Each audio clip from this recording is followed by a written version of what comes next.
बिहान के फोन कर था। Pic up the phone please. Please जाए दो आपकी, प्लीज प्लीज हमके जाए दो, बचाओ प्लीज हमके जाए दो। छोड़ो हमके, छोड़ो।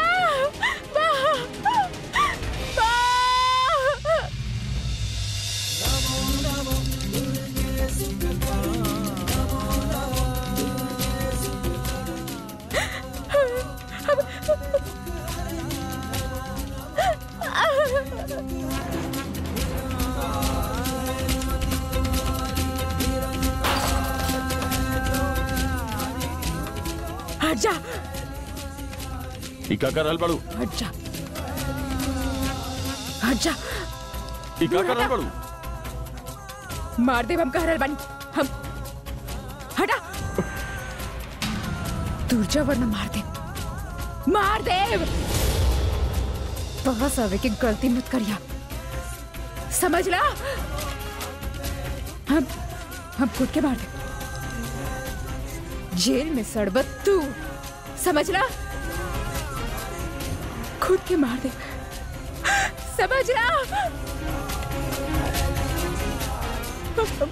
हम मार दे। देखो ऐसा मत करिया।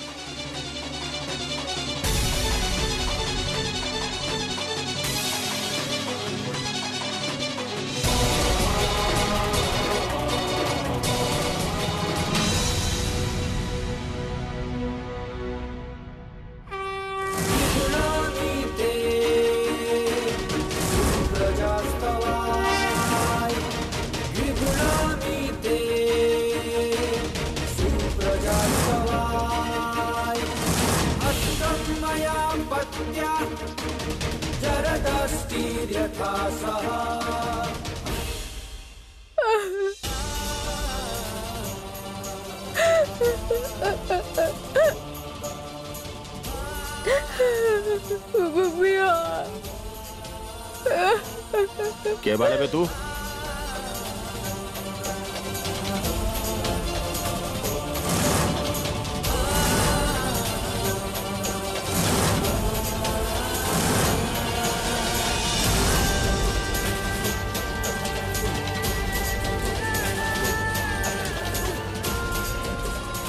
तहार हिम्मत कैसे भइल हमार पत्नी के हाथ लगावे के?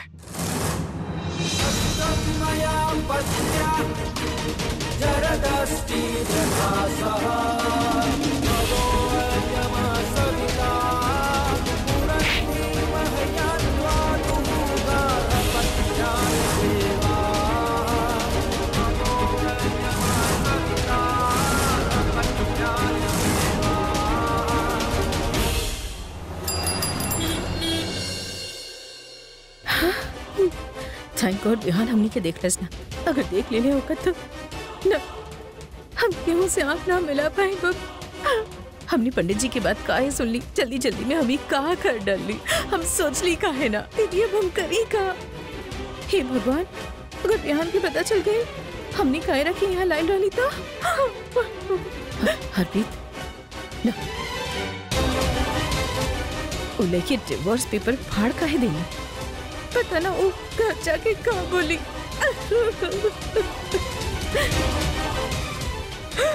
देखा कायरा, रोवल बंद करा। सबसे पहले ये बतावा कि तू होटल के कमरे में काहे गई रहलू? बता दा कायरा प्लीज। हमके तोहरा पे पूरा विश्वास बा बेटा, हम जानत बानी तू कबो कोनो गलत काम ना कर सकेला। कायरा, जब तक तू बताइबू ना हमनी के पता कैसे चली? कुछ तो बोला। हम बतावत बानी।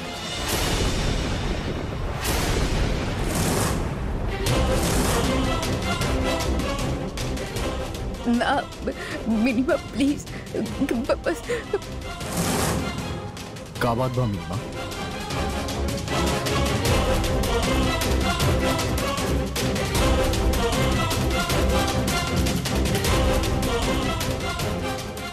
एकरा से ही पूछ लो। बात का बकायरा।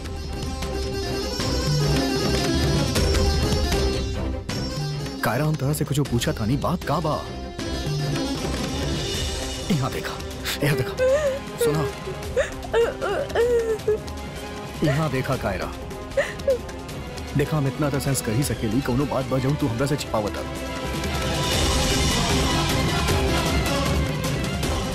बतावा, ये रोवल बंद करा, बतावा हमरा के कायरा बात का बा, बतावा हमरा के।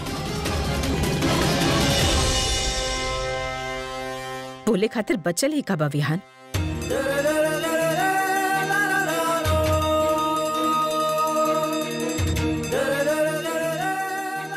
इलाही अच्छा तरह से जानी ले कि का कैले बिया और काहे कैले बिया।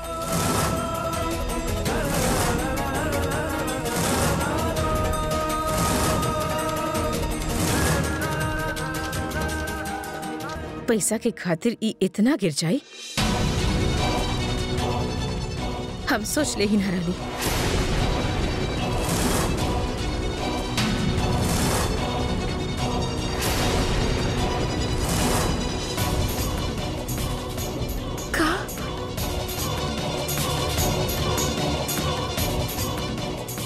का कर रहल बानिया?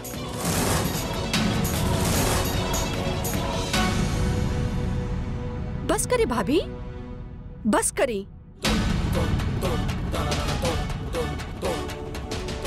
ई का कह रहल बानी आप?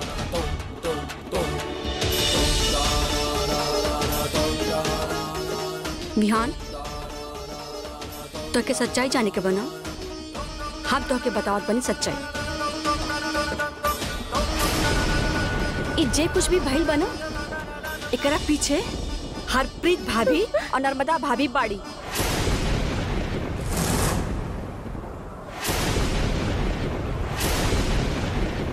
ई जे घिनौनी हरकत कैले बाड़ी उ तो के पता चली ना तो तुहार से शर्म से झुक जाई।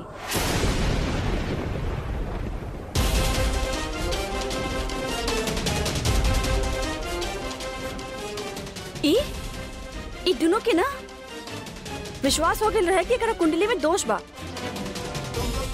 और जेकरा वजह से ओकर पति 3 महीना के अंदर मर जाए। हाँ?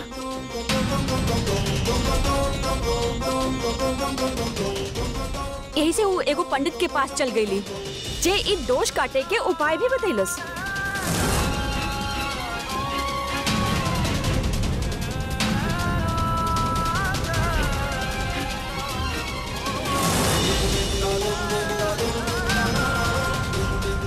इतना घिनौना इल्जाम लगैला के बाद भी ई लेके अपना दोनों सास के खिलाफ कुछ भी ना बोललस।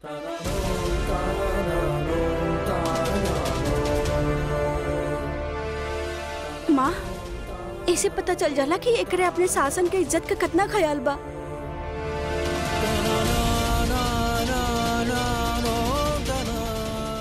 एक औरत के ऐसे वक्त पे चुप रहल कितना मुश्किल बा हम समझ सके नहीं, लेकिन ये चुप रहे और चुप भी बा, अभी भी चुप बा। पता तो कहे माँ, ओई ना चाहले कि अगर दोनों सास अपना बेटा के सामने शर्मिंदा होके।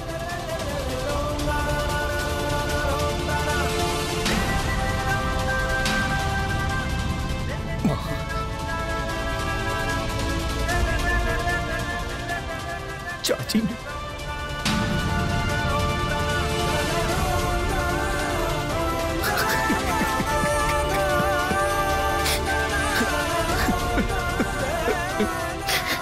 विहान तो हर जिंदगी के सवाल रहे, कौनो रास्ता ना रहे हमरा पास। चुप!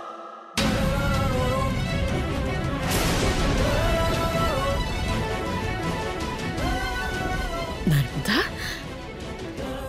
नर्मदा तू पीहू के माँ होके, माँ हमारी किंकर अपन बहू के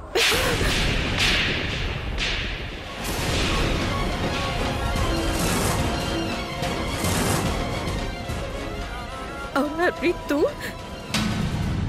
उस संस्कार वाली हरप्रीत का मर गई।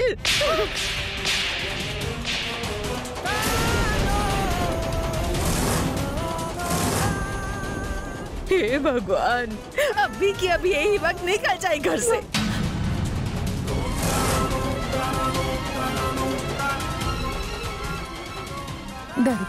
दादी माँ ना दादी मैं इनकर कौनो गलती ना बा। सच तो ये बा ना, हमार कुंडली में दोष बा। और विहान के साथ जे कुछ भी भइल वो हमरे कुंडली के दोष की वजह से भइल। और अभी भी कुंडली दोष बरकरार बा। हमके कुछ करे के पड़ी, वरना विहान के जान के खतरा हो सकेला। दादी माँ हम सच करल बानी। दादी माँ प्लीज हमके कुछ करे। का बकवास करत आरू तू? इतना मॉडर्न लड़की हो के ये सब अंधविश्वास में जिए लू तू? हम पहले विश्वास ना करत रहनी, पर विहान तारे साथ जे कुछ भी भइल ओकरा बाद हमके विश्वास करे के पड़ल।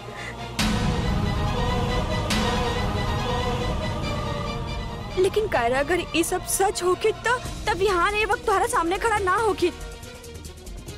खतरा अभी तक टलल ना बा मिनी। विहान के जिंदगी अभी भी खतरे में बा। चुप! तू दोनों तो एक लफ्ज भी ना बोली है और निकल जा यहाँ से। कहली ना हम।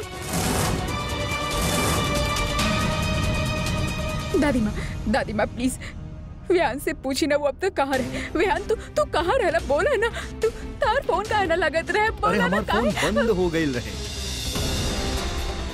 घर से जैसे निकलनी बाइक भी खराब हो गई रहे। इंटरव्यू में गई तो जॉब भी ना मिली। इस सब बात से इतना फ्रस्ट्रेट बाहर आके दिखनी तो फोन भी बंद रहे। फोन चालू करे की कोशिश करनी तो हैंग हो गई। रिपेयर करवेनी तो सबसे पहले अननोन नंबर से कॉल है जेपे तहार आवाज है। उस नंबर के ट्रेस करके हम होटल पहुंचनी। आज अगर हम वक्त पे ना पहुंचती तो पता ना क्या हो जात। लेकिन ये सब क्या मतलब नहीं है कि हमार जान खतरा में रहे। हम सही सलामत तहरा सामने खड़ा बानी। सच में विहान पंडित जी कहले बाड़े कि 6 घंटा तहरा पे भारी बा और 2 अरे घंटा बंद करा ये सब बकवास कायरा। हमके कुछो ना होई। Vihaan V have to be careful. अगर तहरा कुछ हो जाए तो हम क्या करें?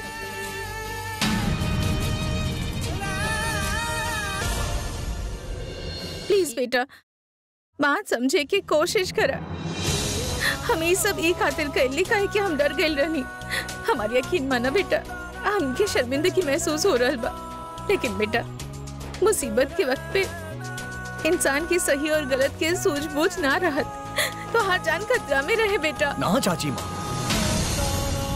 आप दोनों जौन कुछ भी कहले बानी ना होकर कोनो जस्टिफिकेशन ना हो सकेला। कुछो भी ना।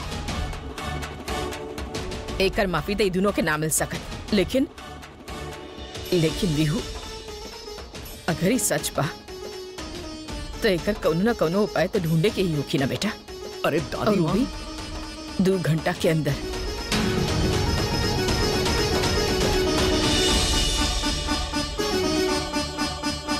माँ कैसे खोजे के उपाय केकरा पास जाए के? ओ पंडित के पास जवन ई लोगन के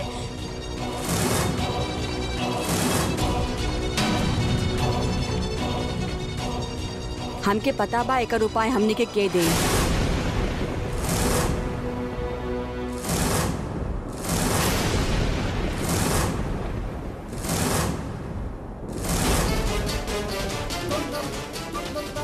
सब सुन ले बानी हम तब माँ के तबीयत के बारे में सुन के भागल अली, पर यहाँ तो सिचुएशन बहुत सीरियस बा। वैसे तो हमें ए तरह के बात पर विश्वास ना करे नहीं, लेकिन अपन बिहू के बात होके तो विश्वास करे के पड़ी। बिहू बेटा तू अपने आप के 2 घंटा खातिर कमरा में बंद कर लो। जब तक हमने एक उपाय ना खोज ली बाहर मत निकलियो। ना ताई माँ, हमके ये सब चीज पे विश्वास नहीं किया और हम कुछ ना करे वाला बानी। ना विहू, गीता बिल्कुल सही कह रही है। ये 2 घंटा तो के कोनो भी तरह गुजारे के बा। अंदर जा। विहान सब लोग ये चाहले तू जा ना कमरा। हमके कुछ ना करेंगे।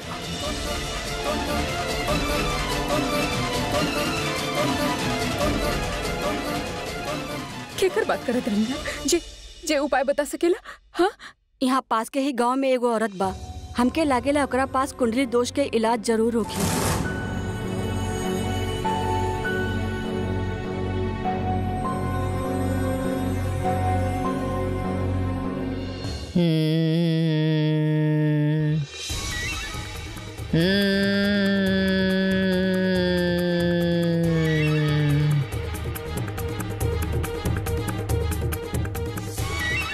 माता जी आ गईलू तू? सही बा, सब समझ गईली हम। तोरा आंख में सच्चाई बा। आप हमके उपाय बता सके नहीं माता जी? हमार पति के जान बचावे के बा। सिर्फ एक उपाय बा, दूसर कौनो ना। उ घर में एक आत्मा रहेली, वो आत्मा के अभी तक मुक्ति ना मिलल बा। अभी भी उ ई घर में भटक रहल बिया। वो आत्मा के मुक्ति जरूरी बा, तभी विहान के जान बच सकेले। केकर आत्मा माता जी? आरुषि बा ओकर नाम।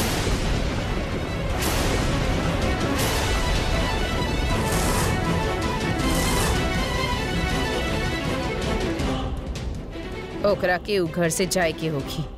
हमनी के ओकरे आत्मा के मुक्ति देवे के होगी।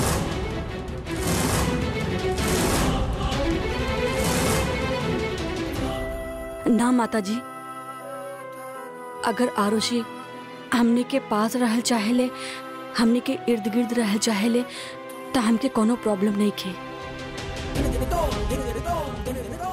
ना माँ, लेकिन बात विहान के जान के बा। कर दिहलू ना दूसरे पत्नी के जैसन बात।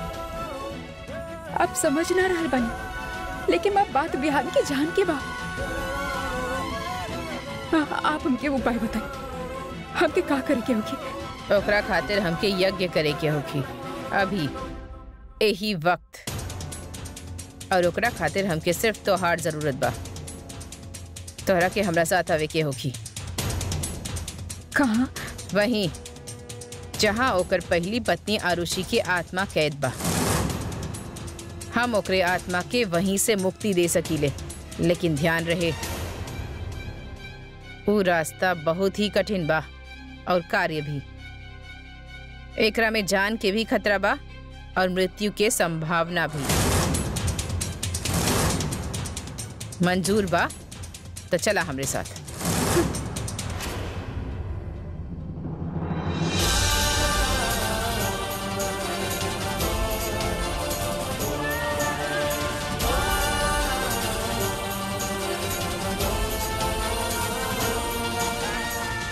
हमके मंजूर बा।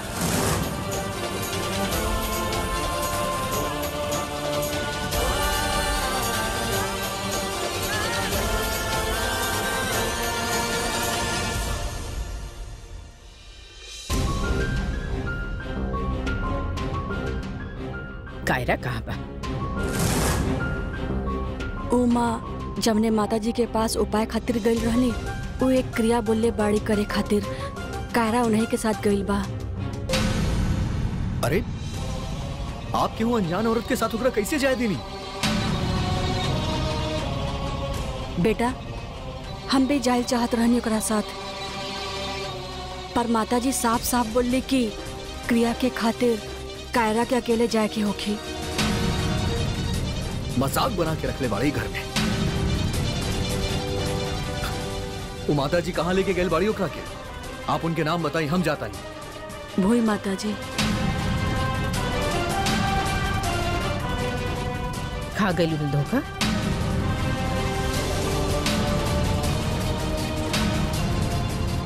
का मतलब बा तोहार? आपके केहू बेवकूफ बनेले बा।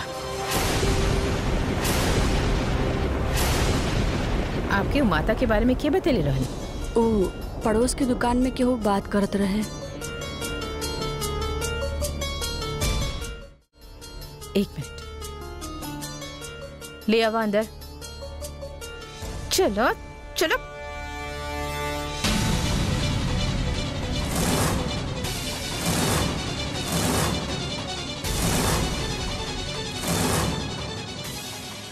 ई बीबो बाड़ी चाची माँ कायरा कहाँ बाड़ी?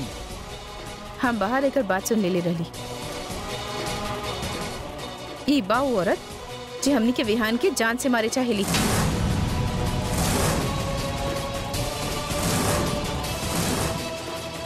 What?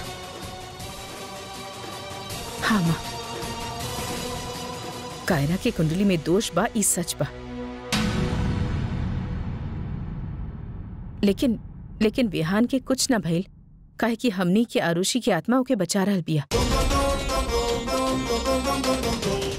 आरुषि की आत्मा विहान के सुरक्षा कर रहल बा, जे कायरा के कुंडली के दोष के नाकाम कर देवेले।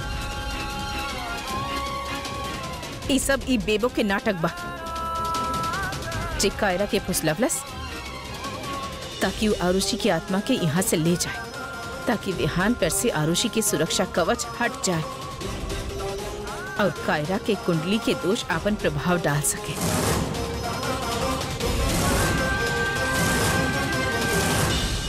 ये सब का बकवास करता नहीं आप माँ?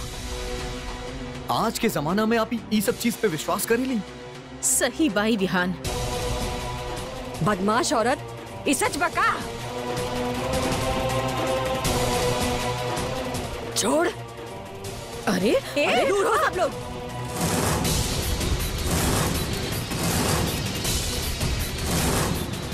दूर हो सब लोग, दूर हो।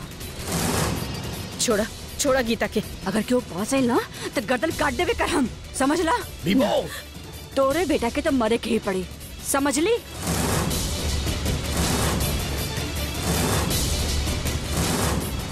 जब वो मरी तभी कायरा का सारा जायदाद हमके मिले।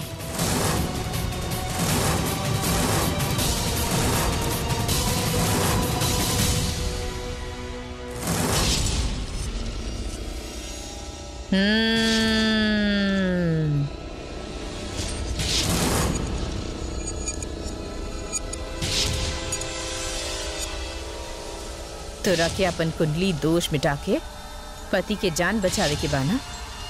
हाँ। तो सुन, तोरा के मटका के लेवे के बा और पूरा चक्कर काटे के बा। एक एक सुपारी चारों कोने में रखे के बा और ई विधि के 3 नियम बाड़े। अगर तू ओकर पालन ना कैलू तो अनर्थ हो जाई। पहला नियम, चाहे कुछ भी हो जाए तू पीछे मुड़ के ना देखू। यहाँ उपस्थित बुरी आत्मा तोरा के रोके की कोशिश करी है, तोरा के पुकारी है वो आत्मा। तोर मन विचलित होगी, पर एक बात याद रखिया, चाहे कुछ भी हो जाए तोरा के पीछे मुड़ के ना देखे के बा। दूसरा नियम, तोरा के अपन चप्पल उतार के रखे के होगी, पर तोरे पैर में कंकड़ या कांच लगे के ना चाहिए, वरना खून निकली। और अगर खून निकलल तो सारा क्रिया असफल हो जाई। अब तीसरा और महत्वपूर्ण नियम, जब क्रिया शुरू हो जाए ओकरा बाद तोरा के तोर मुंह से एक भी शब्द या आवाज ना निकाले के बा। एक भी नियम टूटल तो समझ लिहा तोरा पति के पहली पत्नी आरुषि की आत्मा, जेकरा के तू मुक्ति देवे चाहेलू, उ तोरा शरीर में प्रवेश कर दे और अपन इशारा पे तोरा के नचाई। सोच विचार बंद कर, सिर्फ 1 घंटा बचल बा। लेकिन हमार पति के पहला पत्नी होकर जिंदगी रहे, हम उनसे उनकर जिंदगी कैसे छीन सकेंगे? ना, हम इसे ना कर सकेंगे, ना कर सकेंगे हम इसे।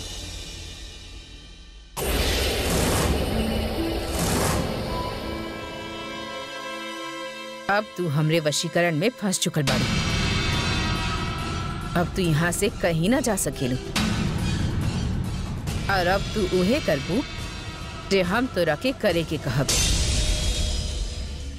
अरे खोला खोला, एक का करल बाड़ू?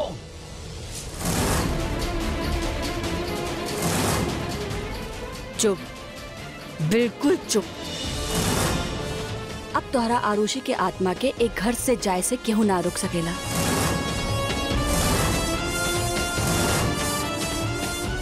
और ओकरा बाद तू तो गईला विहान, तुहार काम तक तमाम। कुछ समझ आए ना? आइल ना? हम समझावत नहीं। उ कहा ना कि तुहार मरल बहुत जरूरी हो गइल बा, काहे कि जब तक तू जिंदा बाड़ा ना तब कायरा ई घर से कबू ना जाई।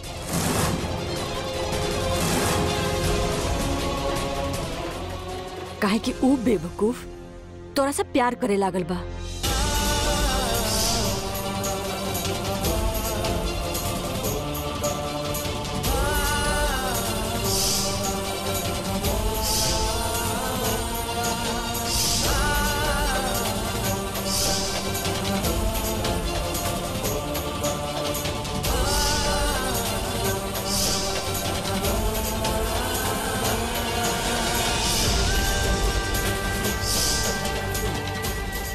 अगर तरह के कुछ हो जाए तो हाँ कहा करूं?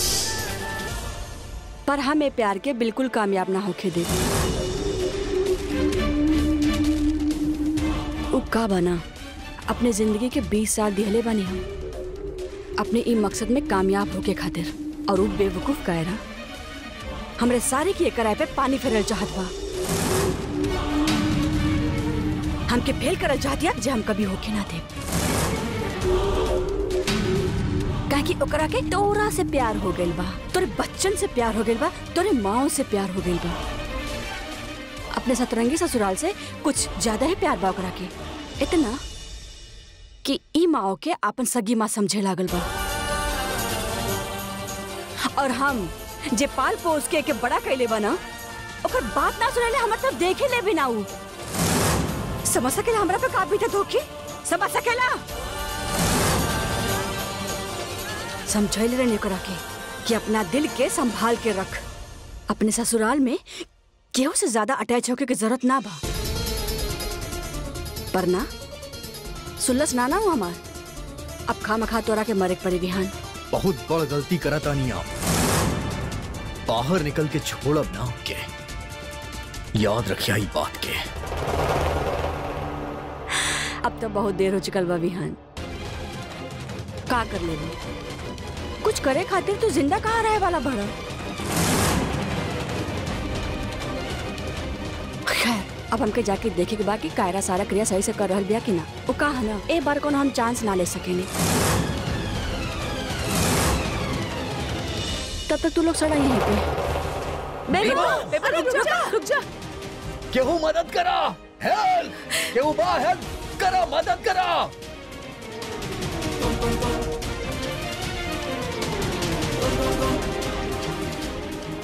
अब कहो कि आज आप लोग के अंधविश्वास के वजह से बात यहाँ तक पहुँच गई बा। देख लेनी अपन हरकत के नतीजा। आज आपके अंधविश्वास के वजह से कायरा की जान खतरा में बा। पहले आप दोनों कुंडली दोष की वजह से कायरा की मुसीबत में डलनी, और अब ताई माँ एगो नया मुसीबत खड़ा कर दी। और ये दोनों चीज के सच्चाई से कोनो वास्ता नहीं है। असल में इस साजिश बीबू के रचल बा। अब समझ में आए आपके?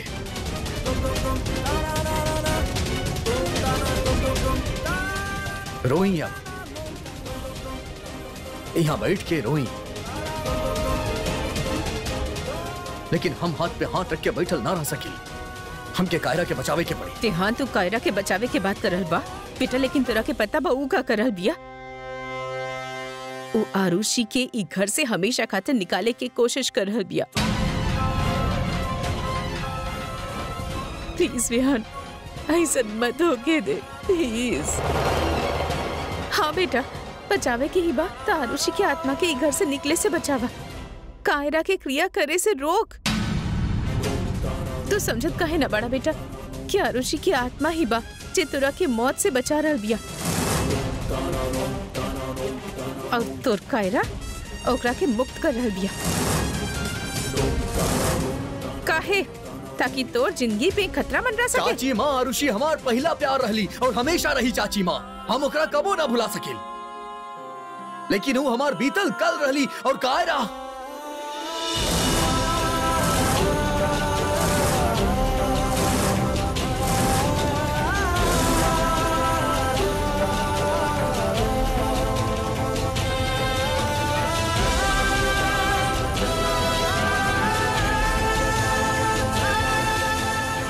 और कायरा हमारी जिम्मेदारी है।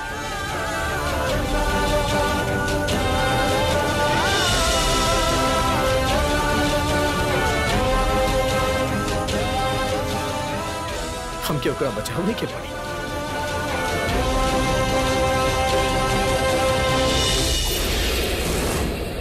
अब तू हमार वशीकरण में फंस चुकल बिया और अब तू उहे करबू जे हम तोहरा के करे के कहब। चल आपन पहला कदम उठा।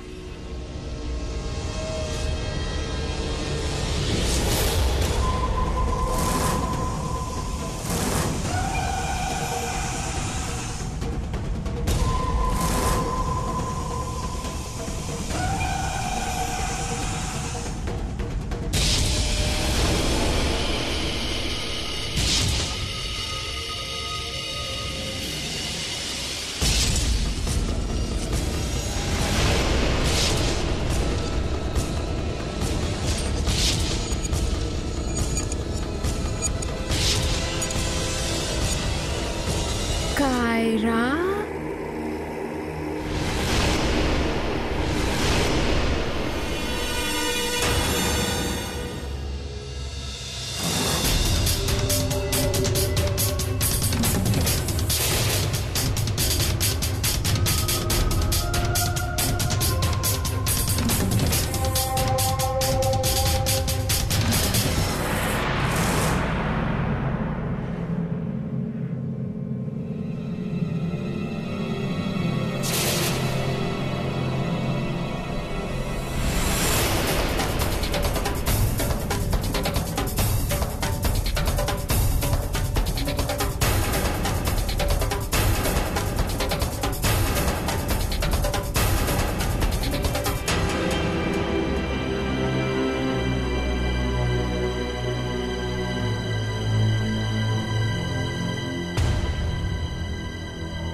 अब तो सिर्फ आधा घंटा बचल बा। देखत बानी कायरा का कर रहल बिया।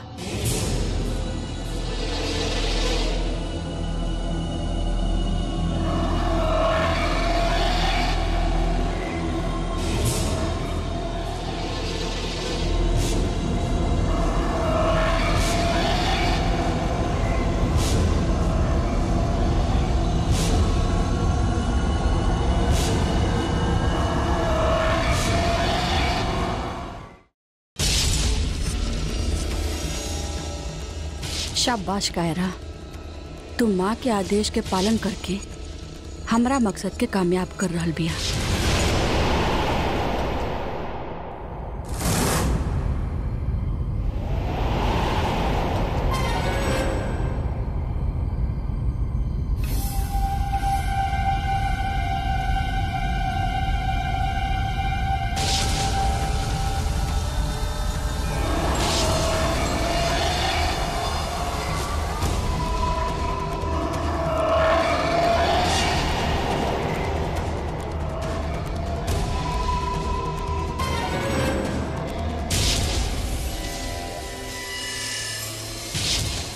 ऐसा लगा जैसे क्यों रहे यहाँ पे,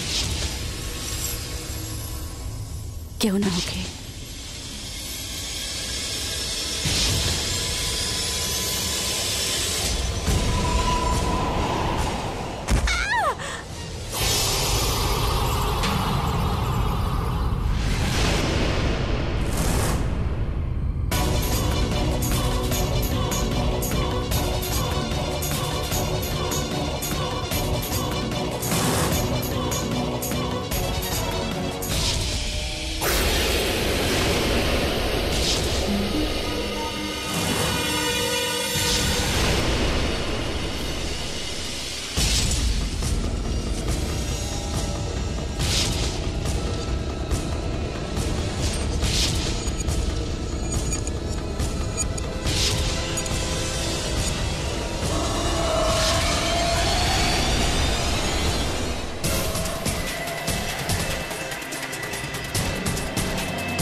ये कहां से आ गई?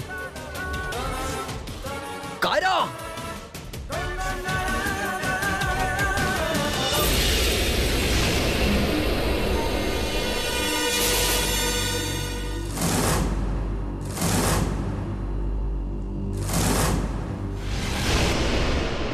कायरा! कायरा, हमारा आवाज सुना!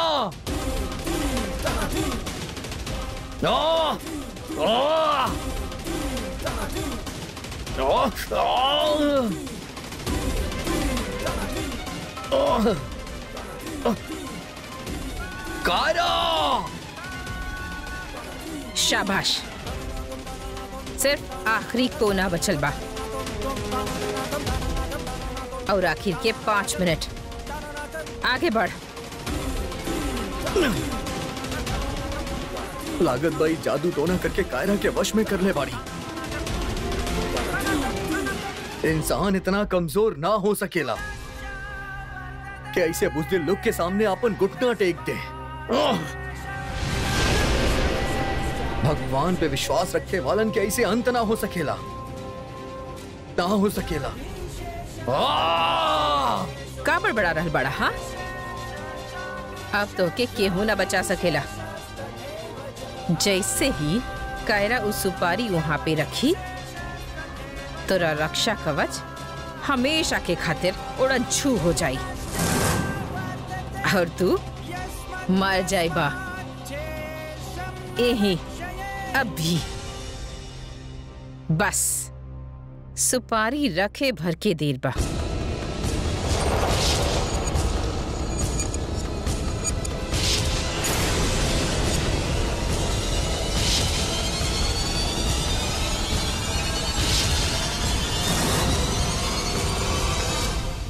दूर हो जा तू दोनों हमार नजर से, और हमरा से बात करे के बिल्कुल भी कोशिश मत करी है।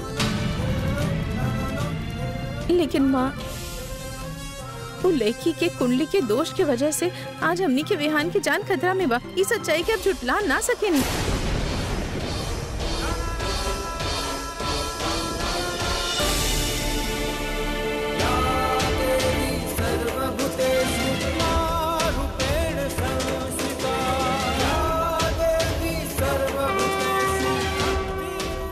अगर ऐसा बात है, हे भगवान रक्षा करी हा प्लीज हमार बीबू के। लेकिन सच करल बानी, हमार बहू कायरा हमार बेटा के जान कैसे ले सकेले? हम विश्वास ना कर सकेले। बस आज आपन शक्ति दिखा था और हमार बेटा बहू के सही सलामत घर वापस ला दमा। कायरा! मद्दितं चैव रज्जुभिः परिवेष्टितं स्वभूतं मद्दितं चैव रज्जुभिः परिवेष्टितं।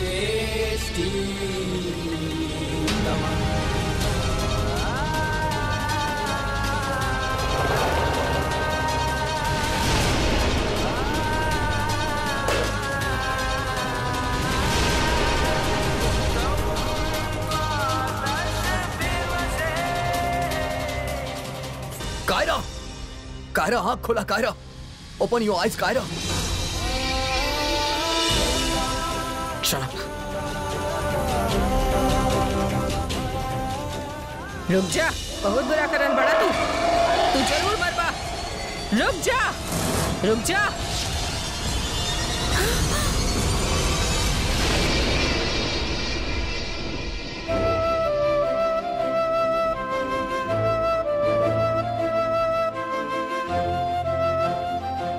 आराम से।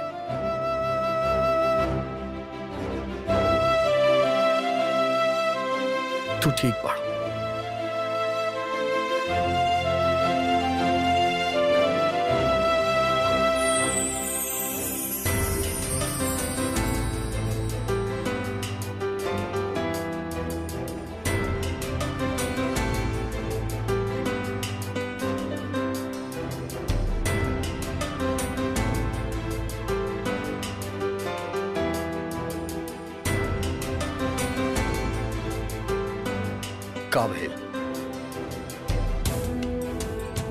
देखा, अब सब कुछ ठीक बा, तू बिल्कुल फिक्र मत करा, कुछ ना हुई। तू ये वक्त सिर्फ आराम करा। जौन कुछ भी भइल ओकरा बारे में हमनी कल बात करब, ओके? ये वक्त तू सिर्फ आराम करा।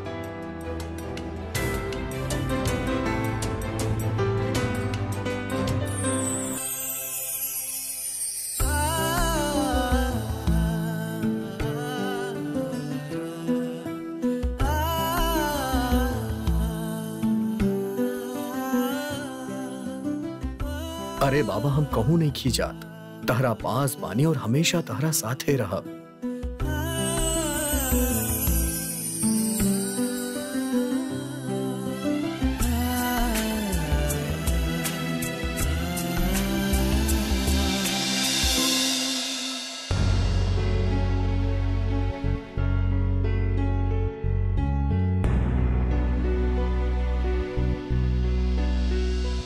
हम जानत रहे कि काला जादू के अंधविश्वास के एक ही जवाब बा, भगवान की शक्ति। और आज उहे शक्ति हमार बहू और हमार बेटा के बचा लेने से। लेकिन अब कायरा के का हो गई बेटा? सब ठीक तो बा ना? सब ठीक लागत बा दादी, वहां पर कुछ समझ में नहीं किया आवत। सॉरी बेटा, ये सब हमरा गलती की वजह से भइल बा। असल में हम कायरा के कुंडली के दोष के बारे में सुन के डर गए रहनी। ये सब बेतुकी बात बा ताई माँ, हम ना माने ली सब बात के। ये सब अंधविश्वास के बात बा। इंसान के तकदीर ओकरा हाथ में होखेला, वो खुद बनावेला अपन तकदीर। बस उम्मीद करेली कि आप भी सब दकियान उसी चीज पे विश्वास ना करी। अरे पहले ही कम मुसीबत बा हमनी के जिंदगी में। ये सब चीज सिर्फ दुख और तकलीफ देवेला ताई माँ, हमनी के नुकसान करेली और कुछ होना। अरे पहले ही का कम मुसीबत बा हमनी के जिंदगी में, ऊपर से कुंडली दोष और ई काला जादू, ये सब काहे ताई माँ? अरे हम जिंदा बानी आप सबके सामने, कुछ भइल बा हमरा के, तो फिर काहे सब चीज के हमनी के जिंदगी मिला के और कॉम्प्लिकेट करता नहीं? हमके कुछ ना होई, आप जाना तानी काहे कि हमरा ऊपर हमार 7 माँ के आशीर्वाद हमारा ढाल बन के बा। केहू हमार कुछ ना बिगाड़ सकेला। सही करल बड़ा बेटा, हमनी के विश्वास सिर्फ भगवान पे बा, कौनो तांत्रिक पे ना।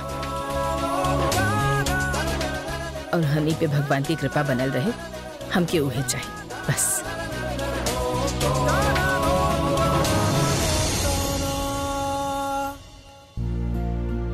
हमनी के लागेला हमनी के कायरा के तनी आराम करे के चाहिए।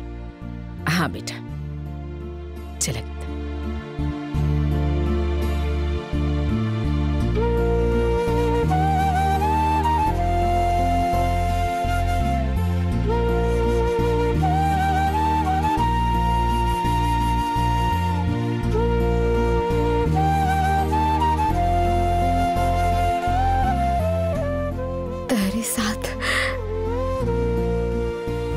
हर साथ माँ के नहीं के, बल्कि हमार भी प्यार बा। तहर साथों माँ और एक बहू मिल गए, तहर रक्षा करिए। मुसीबत तो के छू भी न सकेले विहान।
की आवाज? ऐसे कैसे? पड़ोस में तो क्यों न रहेला? और ये वक्त के नाची? बाप रे, के हो सकेला?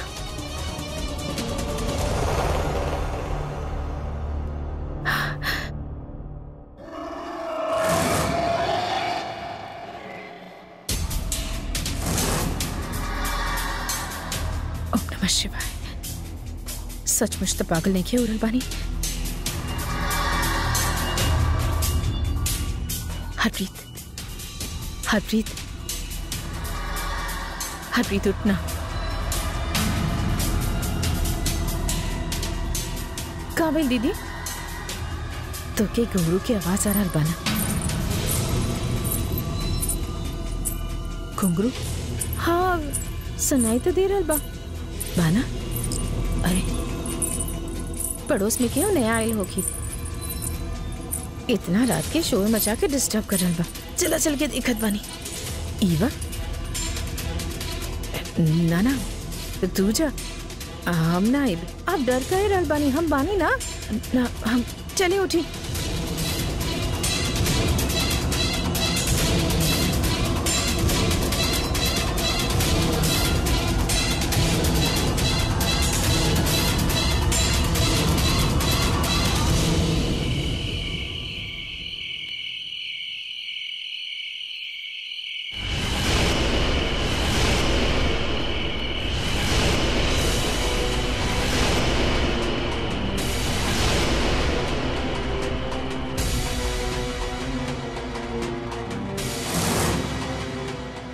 हरप्रीत, एमे तो ताला लागल बा, तो आवाज कैसे आ रहल बा?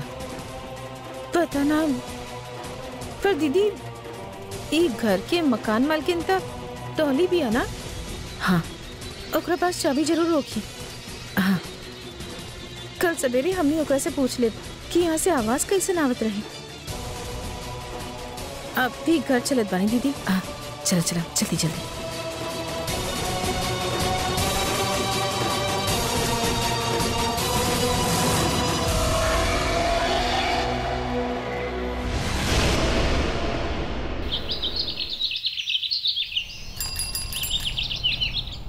आवा आवा आवा।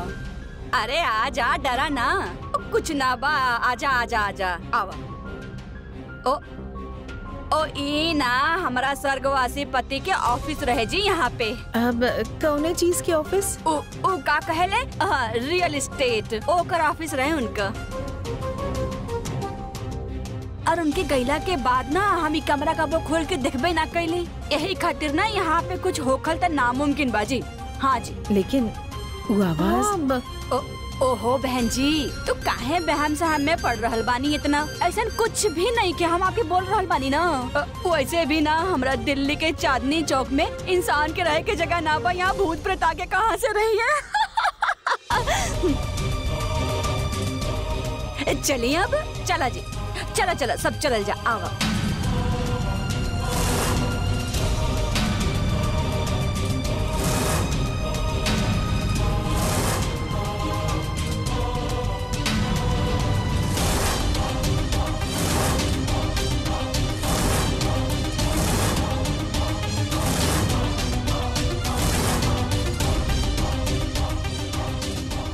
हरप्रीत, देख देख देख, पैर के निशान बा यहाँ। हाँ, देखनी आप? हाँ।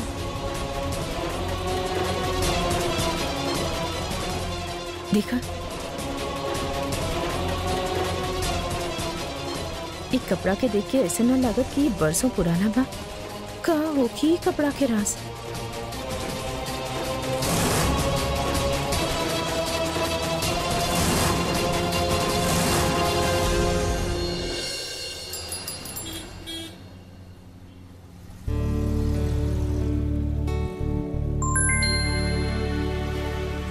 कायरा,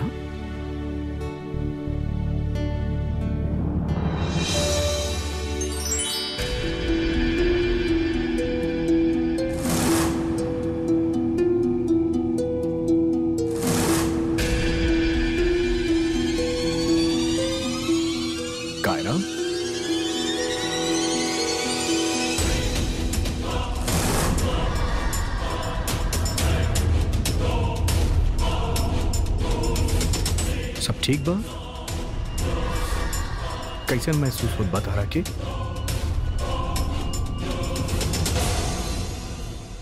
ये आज का हो गई बा कायरा के? सजी काहे बैठ गई? सजल तो एकरा बिल्कुल पसंद नहीं की। फिर आज काहे?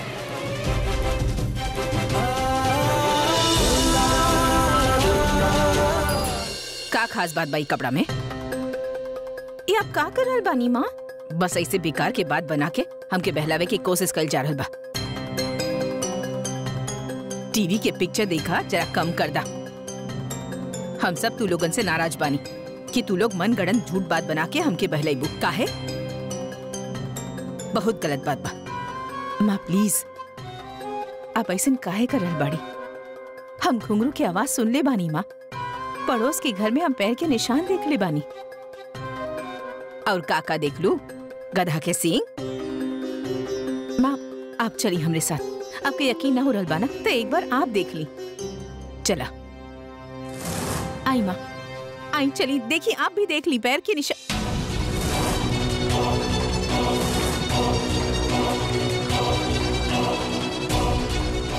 अरे यही पर तो रहल।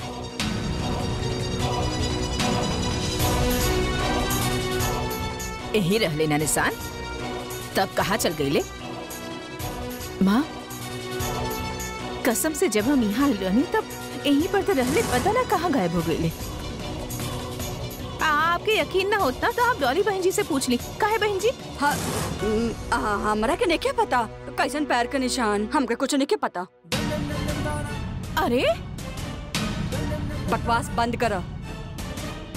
माँ ये सभी लोग ऐसे कर रहल बाड़े कि हमनी के ध्यान भटक जाए और हमनी भूल जाए कि आप इनसे घर छोड़ के जाए खातिर बोलले बानी और ये फाइल के पहले की तरह रह पाए। दीदी आप ओवर स्मार्ट मत बना। हाँ दी हमने ऐसी स्टोरी काहे बनाई? हम पागल थोड़े बानी। हाँ पागल बाड़ू। और अब बंद कराई पागलपन। चला यहाँ से। पगली कहीं के। लो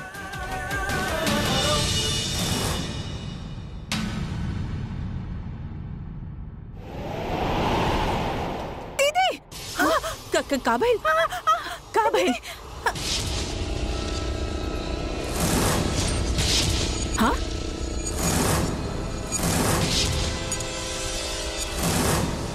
दीदी आप वो देख ली क्योंकि परछाई रहे हो। हाँ हम तो कुछ ना देखनी ना। और चल अब वैसे भी माँ बहुत नाराज बानी और डांट पड़ी।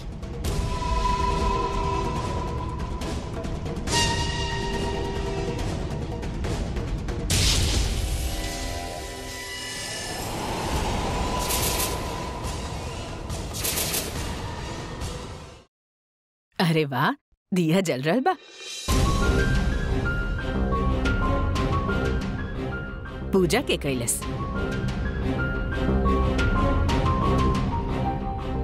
अरे नाश्ता भी तैयार बा।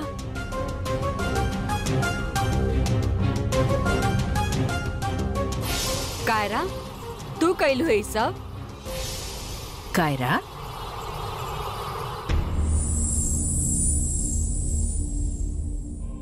अरे एकरा के का हो गई? जीन्स पहने वाली हमनी के बहू आज साज सिंगार करके साड़ी भी पहन लेलस। बात का बा? तबीयत तो ठीक बा ना एकर?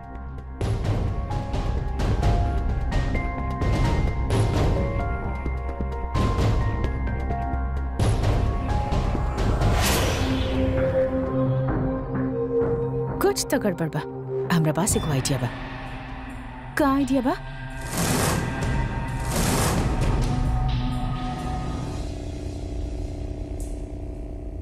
पता ना हमार सास इतना परेशान काहे बनी? आखिर बात का हो सकेला? कुछ तो गड़बड़ बा। ये लोग कोनो पड़ोस के घर के बारे में बात करत रहले कि घुंघरू के आवाज आत रहे। That's strange. हमके पता लगावे के होगी आखिरो के बा जे हमार सास के परेशान कर रहल बा। का भइल बेटा? तोहार तबीयत तो ठीक बा ना? हाँ, हम बिल्कुल ठीक बनी। हमके का हो सकेला? ना वो भइल का कि आज अचानक से हमनी के मॉडर्न बहू के संस्कारी बहू बने के मन कर दिहलस। त हमनी सोचनी के कि सीधा सीधा पूछ लेवल या कि बात का बा। वैसे कहीं वो बात त ना जेकर पता हमके तबा, लेकिन तू अब तक जुबान से बोलू ना।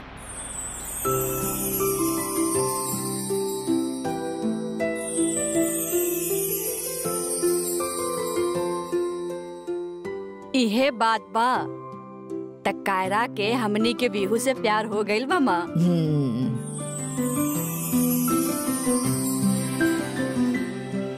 अब आइल बा कहानी में तड़का, नमक मिर्च वाली। हमनी के बहू के हमनी के बेटा से प्यार हो गइल बा माँ। हाँ बेटा, कायरा के तो विहान से प्यार हो गई, लेकिन विहान के प्यार करल तो नामुमकिन बा। माँ, प्यार में बहुत शक्ति होखेला। पत्थर भी मोम के जैसन पिघल जाला। आप देखिए, एक दिन कायरा के हमनी विहान के मोहब्बत जरूर हासिल होखी। हाँ, हम मानत बानी प्यार में बड़ा शक्ति होखेला, लेकिन रातों रात अचानक कायरा में ये बदलाव आयल का है? हाँ, का वजह हो सकेला माँ?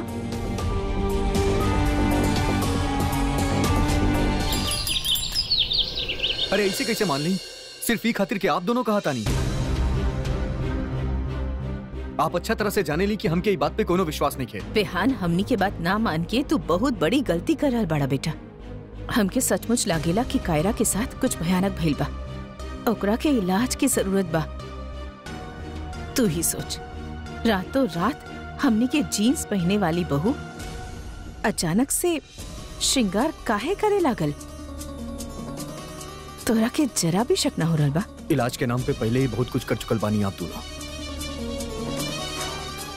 अब और ना।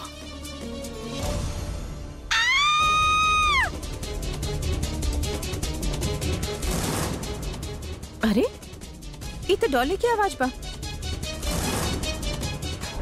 अरे, कहाँ भइल? जल्दी आओ, जल्दी आओ। कहाँ भइल अरे डॉली? जल्दी पहले करा बंद करो। बतावा तो कहाँ भइल? बंद करा, बंद अरे करा पहले- पहले के। अरे का करता नहीं आप लोग? बाहर से दरवाजा काहे बंद करता नहीं? एकरा खोली। ना ना ना, प्लीज अंदर क्यों? पाप मत करियो। ओ बार हरप्रीत बहन जी और नर्मदा बहन जी जब बतैली ना कि अंदर घुंघरू के आवाज आ रहा पता, ता हम ना अंदर नींबू मिर्च लेके शुद्धिकरण करे गइल रहनी, तो पीछे से आके क्यों हमला कर दिया? हला से हम तक घर से बाहर भाग गइली। के रहे हूँ? पता ना, हम देखनी ना क्यों के, लेकिन अंदर क्या हुआ हम तो भागे नहीं अरे डर आप के। पगला गइल बानी का? कोनो चोर हुई? इतना साल से दरवाजा बंद पड़ल बा, के हो सकेला अंदर? खोले दी हमरा के। ना भी रुक जा।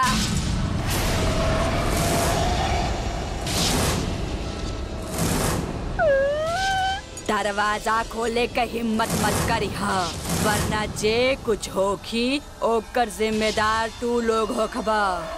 हे भगवान, ई कैसन भयानक आवाज बा? के बा? के बा अंदर? लागत बस सच्चाई के पता ना, लगावे के विहान, पड़ी। विहान, विहान मत जा बेटा। विहान, विहान, विहान संभाला। के बा? के बा यहाँ? विहान, बेटा टिक। विहान ना, विहान जरूर कोनो भूत बा। बाहर इतना आवाज आवत रहे, यहाँ तक केहू ना बा। चला बेटा, यहाँ ना रुकल जाए। ना चाची माँ, आज पता लगावे के पड़ी। चला ना विहान, चला यहाँ से। विहान प्लीज, चला दरवाजा बंद करना।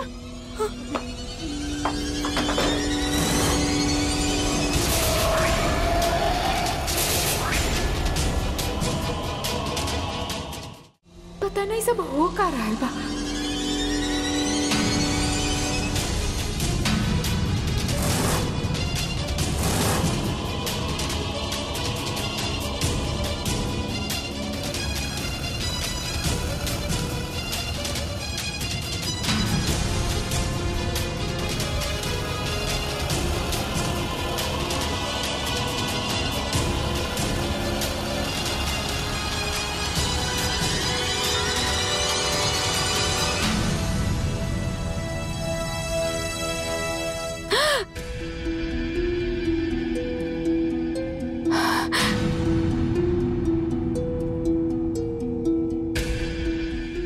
हो रहल बा हमके। हम भूत बन गए बानी। हाँ, घबरा मत कायरा। के बाड़ू तू? घबरा मत कायरा। हम तहार शुभचिंतक बानी, तहार मदद करे आयल बानी। हमार मदद? कैसे मदद? तहरा के विहान से प्यार हो गइल बाना।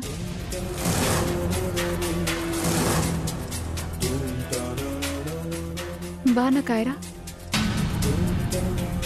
हाँ, लेकिन तू हमके सब बतावा कायरा। तू विहान से प्यार करेली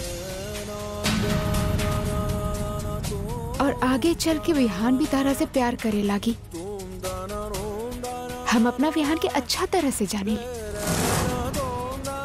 हालांकि लंबा समय तक वो कोशिश करी कि ऐसा ना होगी और धीरे धीरे ओकरा के रियलाइज होगी कि तू ओकरा खातिर परफेक्ट बाड़ू।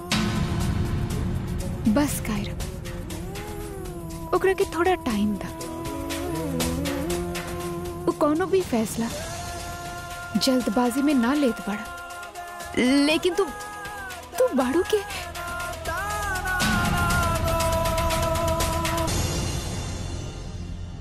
हम आरुषि बनी।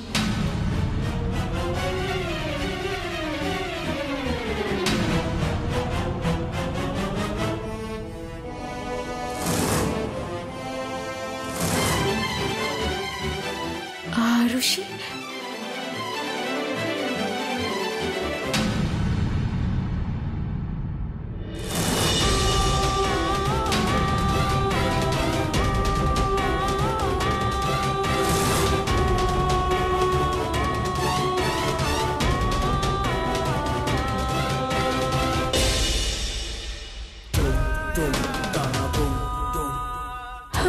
आरुषि,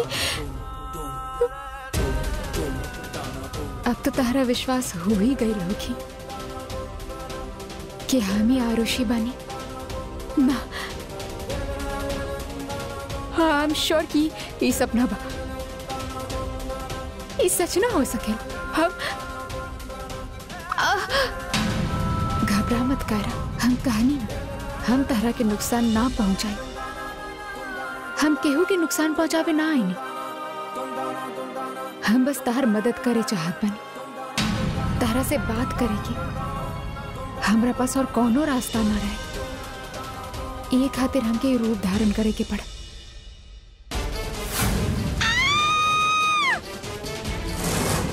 अरे ये तो डॉली की आवाज बा।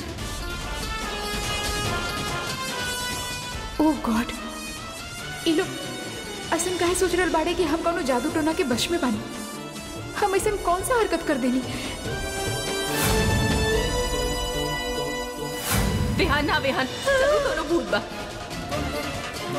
विहान चल यहाँ से। विहान प्लीज। तो तू पड़ोस वाला घर में घुंघरू पहन के घूमत रहलू और सबके डरावत रहलू बाना? ना कायरा, ओ हम ना, वो केहू और भी के बाहू। ये तो हम भी न जाना तानी, पर इतना जरूर जाना तानी कि वो एगो शैतान बा, दुष्ट आत्मा बा और हो सकेला कि वो हमरे परिवार के नुकसान पहुंचाए। यही खातिर तहरा से बात करे खातिर हम ई रास्ता अपनाई। का कह रहे बड़ू तू? हाँ कह, वो शैतान से तहरा के ई परिवार के रक्षा करे के होगी। अब ई परिवार तहार भी तबाह बाना कायरा।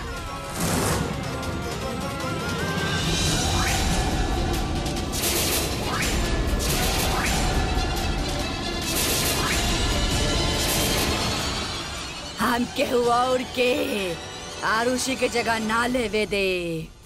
हमार बात ध्यान से सुना कायरा। तारा के कुछ बतावे के बा का हमरे और विहान के बारे में, सातों सास के बारे में, सब कुछ। लेकिन तू ये सब काहे कर रहल बाड़ू? अपन मुक्ति खातिर कायरा। और हमार मुक्ति तब होगी जब विहान तारा से प्यार करे लगी। विहान अभी तक हमके भूलना पहले बा कायरा, और ओकर प्यार ही हमके ई घर से जाए ना दे रहा है। बस हम इस चीज के और ना खींच सकेनी। हम इंतजार करत रहली कि विहान के जिंदगी में कोनो ऐसन लड़की आए जे हमार जगह ले सके, ई परिवार में हमार कमी के पूरा कर सके, हमार विरासत के संभाल सके। तारा में उ बात बा कायरा, यही खातिर हम तहार मदद करब। तहरा के इस सतरंगी ससुराल के फिर से पहले जैसा बनावे के होगी। ई घर में जे कुछ भी हो रहल बा ओकरा लेके माँ बहुत टेंस बाड़ी। हमार कुंडली में दोष बा, हमके ना पता हम का करी। और तू कह रहल बाड़ू कि हाँ कुंडली दोष विहान के कुछ ना बिगाड़ सकेला। हम विहान के कुछ ना होके दे, लेकिन एकरा खातिर तारा के कुछ ऐसन करे के होगी कि विहान तारा के प्यार करे लगे।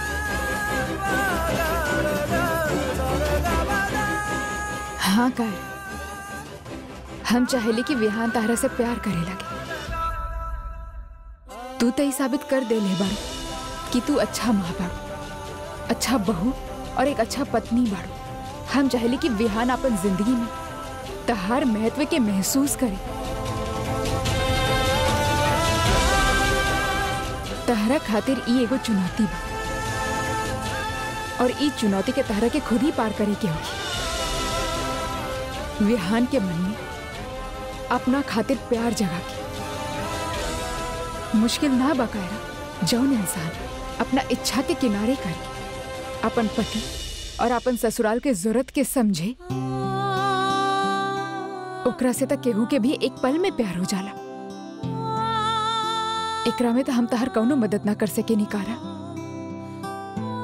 काहे कि दो लोगन में प्यार केहू तीसरा के कोशिश से ना हो सकेला।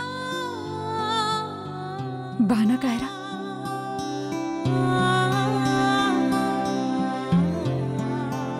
हमार बात ध्यान से सुना।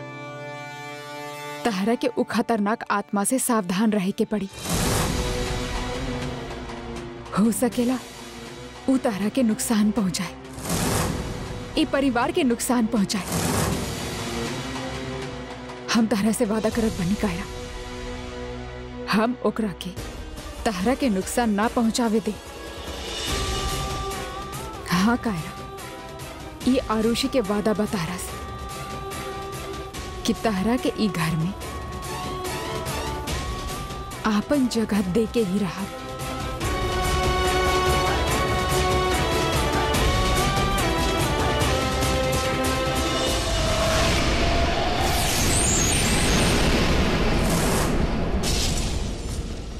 ई सतरंगी ससुराल के त हम बर्बाद करके रख दे। ई हमके बर्बाद कैले बाड़े, यही खातिर अब ई सब के बर्बाद होके के दिन भी दूर ना बा। और हमार पहला शिकार बनी विहान के दूसरी बीबी कायरा। हम उस शैतानी आत्मा से कैसे फाइट करब? ओकरे अलावा हमके ई भी ना समझ में आ रहल कि आखिर वो हमके और हमार सतरंगी ससुराल के काहे नुकसान पहुंचावे चाहेली। आखिर के बाई आत्मा? वो आत्मा एक बुरा साया बा। हमनी के उ शैतानी आत्मा के पर्दाफाश करे के होगी। ओकरा खातिर तारा के खुफिया दरवाजा से उ रहस्यमयी घर में जाए के पड़े। यू मीन उ भूतिया घर? हाँ, वहां जाके तारा के उ बुरा आत्मा के रोके के बाद हम बताइब तारा के कि कहाँ बा उ खुफिया दरवाजा।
यहाँ तक केहू ना बा।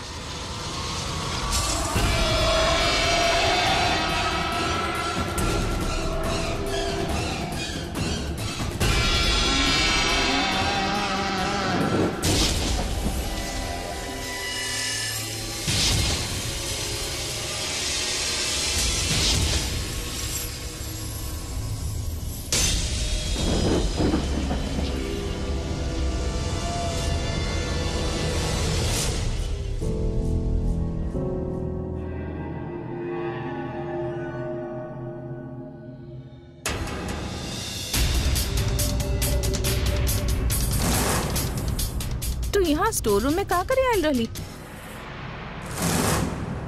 ओ कुछ जरूरी काम रहे। का काम रहे उहे तो पूछ रहल बानी।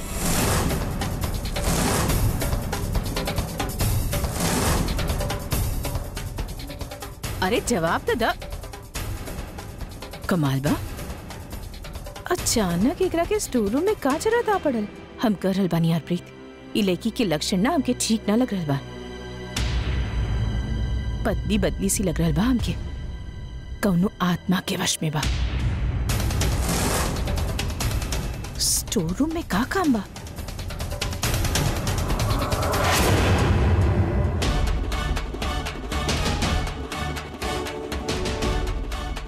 का भाई?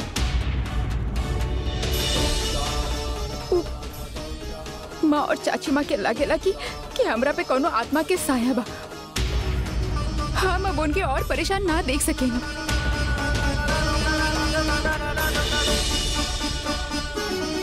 उजे सोच रहल बानी, तू ओकरा फौरन ना बदल सकेलू।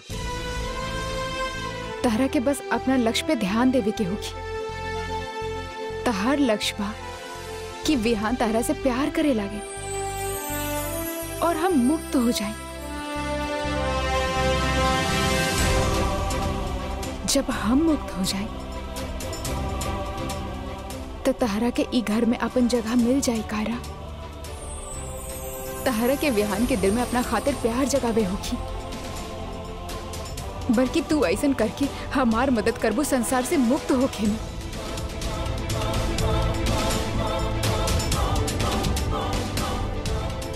कायरा, तहरा के एक और काम करे के होगी। हमसे जुड़ल हर चीज के घर से निकाल देवे के होगी। ओकर एक भी अंश घर में ना बचे के चाहिए। हम ऐसा ना कर सके। हम तहार इज्जत करेनी, हम सब तहार इज्जत करेनी। तहारा ऐसा करे के होगी कायरा। तहारा पास और कोनो रास्ता ना बचल बा। तब भी विहान अपन पास्ट के भूल के आगे बढ़ सके। हो सकेला कायरा कि तहरा के माँ के गाली सुने के पड़े, उनका नफरत झेले के पड़े, पर विहान खातिर तहरा की करे के होगी। तहरा के धीरे धीरे ई घर से हमार सारा चीज मिटा देवे के होगी। वादा कर हमसे कायरा। ओके। जब बात विहान और हमार सास के आ गई तो हम ई जरूर करब। हम तहरा से प्रॉमिस करतानी कि विहान के दिल में अपना खातिर प्यार जरूर जगाई, जकरा से ई परिवार फिर से सतरंगी ससुराल बन सके।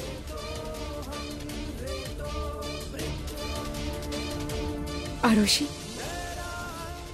हम विहान के दिल जीते खातिर हर कोशिश करब।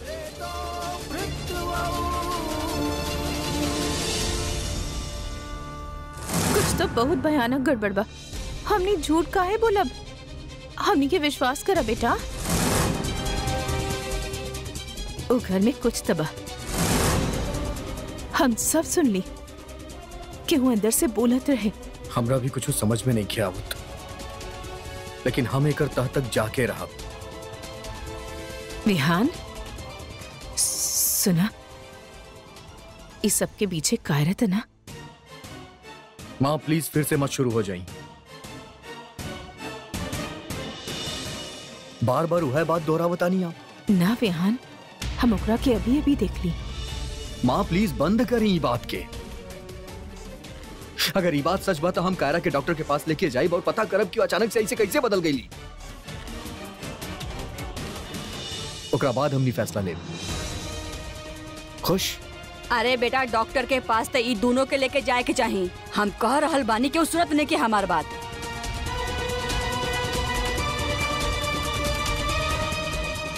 सन्नी कब तक ऐसे चलत रही? हमने कब एक हो कब? When our love will fly on moon. I know, पर पता ना कौन सा भसम काम आई जेकरा से तोहार मम्मी के इंटरेस्ट हमरा पर से कम हो जाए। हमार जान बच जाई, सच कह रहल बानी। हम तो भगवान जी से बस यह दुआ करेली। अब तो ना big mother is always watching. हम तो आपकी एक बात बताए, तू ना 10 मिनट में हमके बगल वाले घर में मिला। भूतिया घर पे? भूतिया घर ना बाऊ, हम तो वहाँ अक्सर जात रहेली।